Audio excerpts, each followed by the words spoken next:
I'm okay. I'm fine. Kincana, kincana, teng neng neng neng neng. Ku menahan rasa sakit, rasa sakit. Few moments later.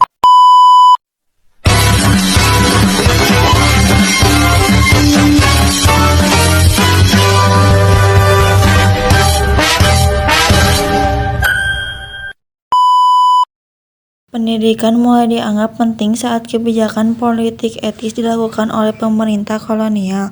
Perhatian pemerintah kolonial Belanda terhadap pendidikan dikarenakan untuk memenuhi kebutuhan tenaga kerja di sektor-sektor swasta dan pemerintahan.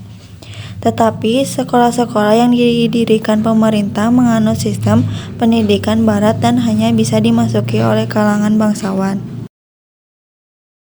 Kolonial Belanda dalam bidang pendidikan tidak lain adalah untuk keuntungan pemerintahan Belanda, yaitu menghasilkan pegawai administrasi Belanda yang murah, terampil, dan terdidik. Selain itu, pemerintah Belanda menyusun kurikulum pendidikannya sendiri.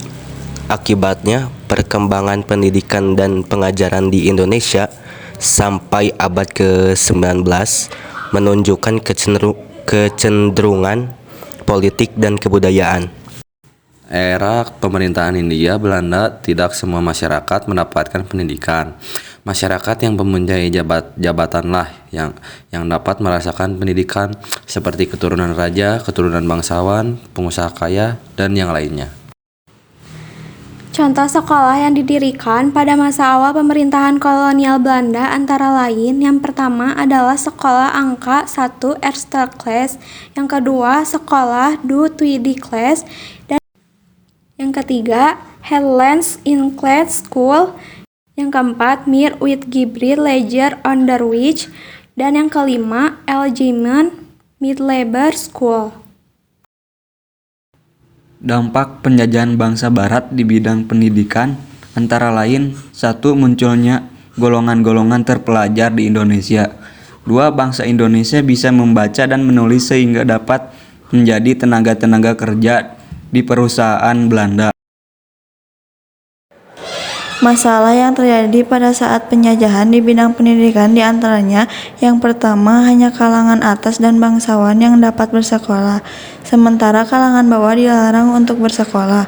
Dan yang kedua, pendidikan hanya dilakukan oleh kaum laki-laki, sebab laki-laki dianggap sebagai pemimpin yang layak mendapat pendidikan. Namun pada masa itu muncul tokoh-tokoh yang melakukan protes sebab pendidikan kala itu tidak merata. Tokoh-tokoh tersebut seperti Dewi Sartika, Raden Ayu Kartini, Ki Hajar Dewantara, Ahmad Dahlan, dan Hasyim Asy'ari. Tokoh-tokoh tersebut memperjuangkan agar pendidikan di Indonesia bisa merata tanpa memandang kaum ataupun gender.